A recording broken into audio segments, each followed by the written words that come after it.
السلام علیکم، hello and welcome to Sports Room. میں ہوں آپ کا میزبان نجیب الحسنین. ٹرائی سیریز کا آج دوسرا میچ سری لنکا اور زمبابوے کے درمیان کھیلا جائے گا. ٹاس ہو چکا ہے, سری لنکا نے ٹاس جیتا ہے. تھوڑی دیر میں ہم آپ کو بتا دیتے ہیں کیا کرنے جا رہے ہیں اور کیا ان کی, یہ آپ لائیو مناظر بھی دیکھ رہے ہیں. سری لنکا ٹاس جیت چکا ہے.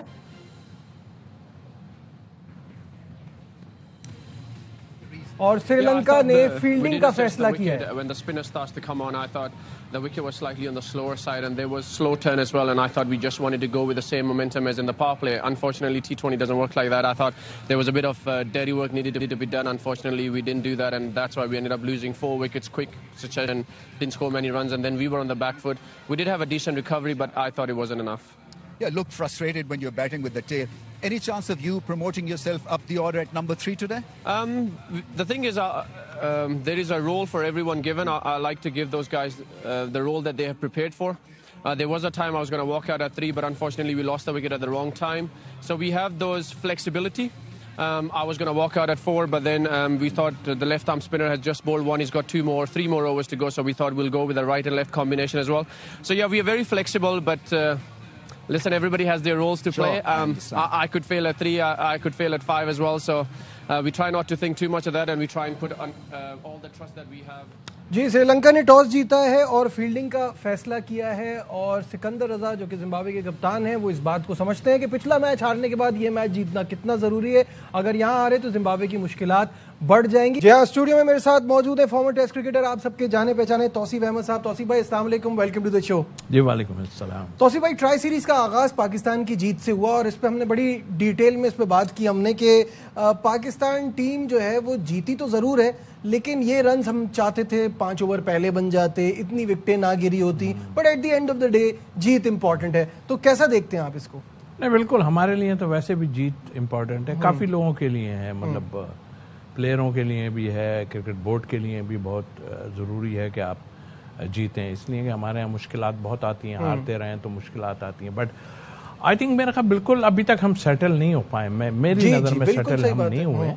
اور آپ ادھر سے اٹھا کے ادھر کر دیتے ہیں, ادھر سے اٹھا کے ادھر کر دیتے ہیں. مطلب آئی مین فخر نے ضرور میچ جتوایا, لیکن اس کا وہ نمبر نہیں ہے. آنیسٹلی جو بات ہے, آپ کسی کو ایڈجسٹ کرنے کے لیے اگر آپ نمبرنگ چینج کر دیتے ہیں تو وہ بھی تو زیادتی والی بات ہے. ٹھیک ہے, کتنا بڑا پلیئر ہو, کوئی کچھ بھی ہو, لیکن آئی تھنک میرا خیال ہے آپ کو اب سمجھ لینا چاہیے کہ ہمارے پاس ٹائم ہے ہی نہیں, اب بالکل بھی ٹائم نہیں ہے کہ آپ کچھ ایسا کریں. آپ ایک سیٹل کر لیں, ایک آپ ابرار کو باہر بٹھانا چاہتے ہیں, کسی اور کو کھلانا چاہتے ہیں تو وہ بھی دیکھ لیں.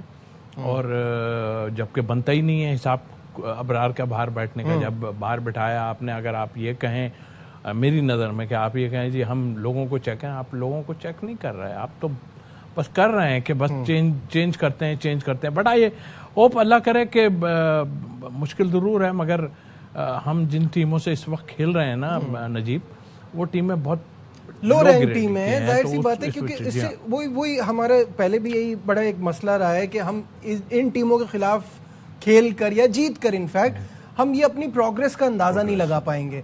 پرابلم یہ ہے جو آپ نے کہا کہ اب تک کیونکہ T20 world cup is just around the corner, اب تک ہم سیٹل نہیں ہو پا رہے. ہمیں یہی نہیں پتا کہ کیا صاحبزادہ فرحان اور سائم ہی اوپن کریں گے, اگر بابر جاتے ہیں تو بابر اور آغا سلمان یہ دونوں نمبر پہ. عثمان خان کو ابھی ہم لے تو آئے ہیں, but it does not make sense کہ ہم رضوان کو چھوڑ کے جو آپشن ابھی تک ہم نے وکٹ کیپر کا ٹرائی کیا ہے وہ ہمارا اس طرح سے کام نہیں آ رہا ہے.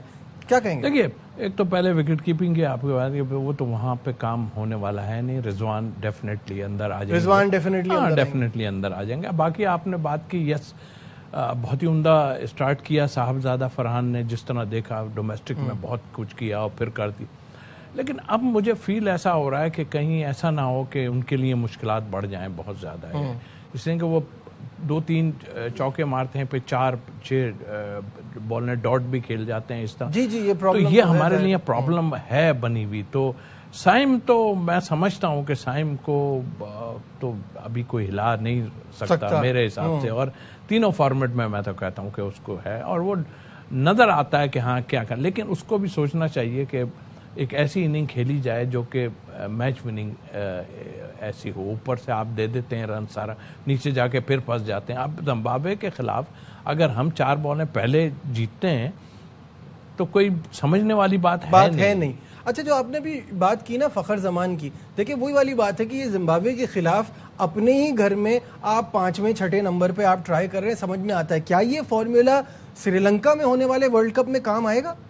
دیکھیں بظاہر مجھے نہیں, لیکن جس جگہ پہ میچ آپ نے سری لنکا کی بات کی وہاں آپ کو سیٹ تو کرنا پڑے گا, کیونکہ اس لیے کہ وہاں پر آپ کو جو ہے نا بیٹنگ بھی لمبی, ہم تو چلائی بیٹنگ بہت لمبی رہے, لیکن ہمیں بیٹنگ چاہیے ہوگی, اس لیے کہ وہاں ایسے ہی ماحول ہوگا, ہم سے زیادہ تھوڑا سا خراب ہوگا, اس لیے کہ پچز وغیرہ جو ہوں گی وہ مشکلات ڈالیں گی ضرور, اسپنر کا کام بھی بہت ہو سکتا ہے. اور اس لحاظ سے میں سمجھتا ہوں کہ جو ابھی میں نے جیسے شروع میں کہا کہ ہم سیٹل نہیں ہو پا رہے ہیں کہ ہم کہاں تک بیٹنگ کو لے کے جائیں, 8 نمبر تک لے جائیں, آپ فہیم اشرف کو صحیح یوز نہیں کر رہے ہیں, اس جگہ پہ آپ کسی کو کچھ کر, تو آپ ایک پراپر کب کریں گے؟ اب تو ہے نہیں نا ٹائم, وقت نہیں ہے نا, اب تو فوراً آپ کریں. جی ہاں. اچھا جس میچ میں فہیم اشرف مین آف دا میچ ہوتے ہیں, اگلے میچ میں ان کو یا تو اوور ہی نہیں ملتا, یا ملتا ہے تو ایک ملتا ہے, کچھ سمجھ نہیں آتا کہ ان پہ اب تک بھروسہ کیوں نہیں کر پائے.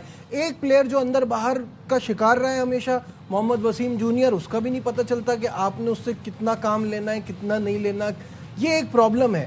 صرف ایک بندہ ہے جس نے ابھی تک اپنے آپ کو, اپنی سلیکشن کو جسٹیفائی بہت خوبصورت طریقے سے کیا, دیٹ از محمد نواز. جی ہاں بالکل, اور جب آئے تھے وہ اس وقت ہم نے کافی وہ کیا, اس لیے کہ وہ ایک دم سے اندر آ گئے تھے, اور کافی خیر 12 انہوں نے آنے کے بعد اپنے آپ کو دکھایا کہ ہاں بھائی میں جو میچ وننگ ہوں, اور کر کے دکھایا انہوں نے. آپ جن لوگوں کی بات کر رہے ہیں, میرا خیال ہے کہ کیوں محمد وسیم کو یہ نہیں ٹرائی کر رہا ہے, کیا قباحت مجھے نہیں سمجھ آتی. دیکھیں آپ کو ضرورت ہے, چلو دوسرے لوگ کھیل لیں, آپ ان کو بینچ پہ باہر بٹھا دو. اگر کوئی پرفارمنس خراب ہو کسی کی یا فٹنس پرابلم ہو تو آپ لے تو جائیں گے, مجھے یہ پتا ہے کہ اس سیریز کے بعد آپ سارا جو کریں گے محمد وسیم کو آپ ساتھ کیری کریں گے, یہ مجھے پتا ہے, لیکن اسے آپ اور کھلاؤ نا. اس وقت بھی اس نے لاسٹ ڈیتھ اوورز میں اس نے یارکیں اتنی اچھی ماری ہیں جو ہمارے سینئرز ابھی تک نہیں کر سکے. کوئی پیچھے کر رہا ہے, کوئی آگے کر رہا ہے. زمبابوے کی ٹیم ایک 60 رنز کی پارٹنرشپ کرتا ہے اوپر سے, اور پھر آپ کا اگر مین بالر سائم آن کے آؤٹ کرتا ہے, آپ کی پارٹنرشپ توڑتا ہے, تو سم تھنگ رانگ. اچھا مجھے یہ بتائیے, ایک اور پلیئر کا نام جو ہے وہ بہت چل رہا ہے اب کنٹینشن میں, اور وہ ہے ماس صداقت, because of his recent performances. کیسا دیکھتے ہیں آپ, کیا از ہی ریڈی فار دس کرکٹ, اور کیا ہمیں ورلڈ کپ کے لیے اس کو آپشن میں رکھنا چاہیے اب, کیونکہ اب وہی آپ کی والی بات, وقت کم ہے. دیکھیں ماضی میں بھی یہی ہوا ہے کہ ہماری ٹیمیں گئی ہیں اور وہاں سے کئی پلیئر انڈر 19 ہوں یا ابھی آپ انڈر 19 کے کسی وکٹ کیپر کو یا کسی کو آپ ساتھ لے کے بچے کو چل بھی نہیں رہے ہیں, اور ویسے ہی حساب آپ نے چلایا ہوا ہے. خیر, لیکن یہ جس کی آپ بات کر رہے ہیں ٹو ارلی, میرا خیال ہے ساتھ رکھ لیں. ابھی آپ اتنا وہ نہیں ہے کہ آپ جو ہے نا اس کو, اور لائیں گے تو کہاں کھلائیں گے اس کو, کس جگہ پہ کھلائیں گے آپ کے, تو مسئلہ اتنا سب سے بڑی مشکل یہی ہے. پرفارمنس ان کی ہے اور جس لیول میں ہے. اور دیکھیں نجیب بھائی, آپ ٹھیک ہے انڈیا سے جیتے ہیں تو ہم بہت ہی, ہم نے ایکسٹرا آرڈنری سارا کیا, اور انڈیا کے خلاف جیتتے ہیں تو بھائی سارے گناہ بھی دھل جاتے ہیں, سب کچھ ہے. لیکن جو فارمیٹ آپ کھیل رہے ہیں یا جہاں آپ کھیل رہے ہیں نا, اس میں اور یہاں پر زمین آسمان کا فرق ہے. ان ٹیموں کے خلاف تو آپ پھر بھی کر دو گے, لیکن آپ جب آگے جاؤ گے نا آپ کے لیے مشکلات ہوں گی. اچھا پلیئر ہے, ضرور اس کو ساتھ لے کے چلنا ہی تو مشکل کام ہے. یہی تو یہ نہیں کر رہے ہیں کہ اگر ساتھ لے کے چلیں کہ بھائی ہم نے اس کو رکھنا ہے تو پھر رکھ لیں ساتھ, اور جیسے ہی کوئی 19-20 ہو تو آپ اس کو کھلا دیں. ایک پلیئر اور ہے جس کا مجھے لگتا ہے کہ اس کے ساتھ بہت بڑی ناانصافی ہے, اینڈ دیٹ از عباس آفریدی. کیونکہ اگر وہ لڑکا میں کہتا ہوں انڈیا میں ہوتا نا, وہ اس کو دوسرا ہاردک پانڈیا تیار کر رہے ہوتے.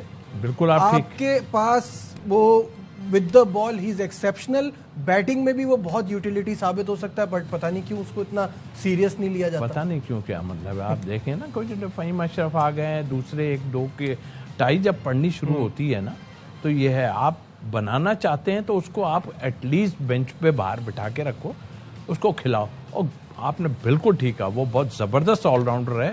لاسٹ میں دیکھیں آپ تو فہیم کو ہی پوری طرح چانس نہیں دے رہے, مطلب آئی مین کے جگہ پہ اس کو بیٹنگ کرنے نہیں بھیج رہے ہیں, تو پھر آپ کیا سوچ رہے ہیں؟ مجھے تو یہ سمجھ نہیں آ رہا. ایک آدمی کا سوچ رہے ہیں یہ, اور وہ آدمی کا اگر سوچ رہے ہیں تو زیادتی ہے. ایک دم تو آپ نہیں لا سکتے, لا کے کھلائیں اگر کھلانا ہے اس کو. میں شاداب کی بات کریں. شاداب کی بات کریں جی, تو بہت زیادہ اس پہ باتیں چل رہی ہیں. اچھا, اب سوال یہی پیدا ہوتا ہے کہ کیا آپ سلمان علی آغا کو آگے کپتان دیکھ رہے ہیں ورلڈ کپ میں؟ پہلے ہی غلط بنا, سیدھی بات تو یہ ہے. دیکھیں وہ اس ٹائپ کا نہیں, اور پھر کس جگہ بیٹنگ کرے گا. ابھی کل 4 نمبر پہ آ گئے وہ. مجھے حیرت ہے, کیا کوچ صاحب چاہ رہے ہیں یا اور وہ چاہ رہے ہیں کہ کوئی جسٹیفیکیشن دینا چاہ رہے ہیں؟ دیکھیے وہ نہیں, ابھی اس وقت پوزیشن یہ والے فارمیٹ کے لیے نہیں ہے. وہ 2 فارمیٹ ان کے بہت اچھے ہیں, رنز بھی کرتے ہیں, سارا کچھ. یہ فارمیٹ مشکل ہے. لیکن ایک مسئلہ اور ہے, اب جس طرح ان کو بنا دیا, یا تو جلدی کوئی جو ہے نا وہ کڑوا گھونٹ پی لیں, اور اگر نہیں کر رہے تو پھر اس وقت آپ ہٹائیں گے نا تو بہت مشکلات آپ کے لیے آئیں گی. نہیں, لیکن پھر اگر آپ کا کوئی رزلٹ ہی نہیں آ رہا تو آپ کو ہٹانا تو ہے نا. اگر آپ تو آ رہا ہے, جیت رہے ہیں نا. وہ تو پرابلم یہی ہے نا کہ وہ board tri series, Salman Ali آغا بھی اور ہمارے کوچ بھی, وہ جہاں جاتے ہیں وہ اپنی سی وی لے کے جاتے ہیں, ہم یہ جیتے, ہم یہ جیتے, ہم یہ جیتے. مسئلہ یہ ہے کہ جب اب when you are going to play with the big boys, تب جا کے پتہ چلے گا نا کہ ہم T20 میں کہاں کھڑے ہوئے. پھر ہم پیچھے چلے جا رہے ہیں کہ آیا کیوں بنایا ان کو. یہ بھی بڑی بات ہے نا کہ کیا وجوہات تھیں بنانے کی کرکٹ بورڈ کی. وجوہات کچھ اور تھیں, اس کو لے کے آپ چلے ہیں, اور ابھی بھی وجوہات موجود ضرور ہیں اندر, مگر کوئی ہاتھ نہیں ڈال پا رہا. ابھی آپ کے شاہین کی ایک اس نے کہا ہے کہ بغیر سینئر کے ہم چل نہیں سکتے. تو بھائی آپ جونیئر کو آپ نے استعمال ہی نہیں کیا. آپ جونیئر, آپ کے ساتھ محمد وسیم جونیئر ہے, اس کو آپ پورا چانس تو دے دو. کوئی کسی کی جگہ لینے لگا ہے. اگر پرفارمنس آپ نہیں کرو گے تو آپ ڈیزرو ہی نہیں کرتے کھیلنے کے لیے, کوئی بھی ہو, واقعی کوئی بھی ہو. لیکن نہیں, لیکن اس کو بنایا انہوں نے صرف لڑائی جھگڑے کی وجہ سے بنایا, ورنہ وہ اس فارمیٹ میں. ٹھیک ہے, یا لیتے ہیں ایک بریک. بریک سے واپس سیشن کو آگے بڑھائیں گے, کہیں مت جائیے گا. Will be right back. Glad to have you back to Sports Room. Tauseef Ahmed صاحب ہمارے ساتھ ہیں. انگلش اخبار کی ایک تنزیہ تحریر سے شروعات ہوئی انگلینڈ اور آسٹریلیا کے درمیان اس جنگ کی, جسے ہم ایشز کہتے ہیں. کل سے شروعات ہو رہی ہے ایشز سیریز کی. ہاں تو بھائی ایک طرف توصیف بھائی بین سٹروکس اور دوسری طرف سمتھ, کیونکہ کمنز جو ہیں وہ پہلے ٹیسٹ کے لیے تو اویلیبل ہی نہیں ہے. تو کیسا دیکھتے ہیں آپ, کیا مقابلہ نظر آ رہا ہے اس میں پرتھ میں یہ مقابلہ؟ پرتھ کی پوزیشن تو ہم جانتے ہیں کیا, اور دونوں ٹیموں کے بارے میں جو ہے یہ بھی وہی حساب ہے جو پاکستان انڈیا والا ہے, مگر انڈیا کھیلنا ہی نہیں چاہتا, اور وہ چاہتا ہی نہیں کہ ہم جو ہے کہ اس طرح کا کچھ ہو. لیکن زبردست سیریز ہے, دیکھ کے مزہ آتا ہے.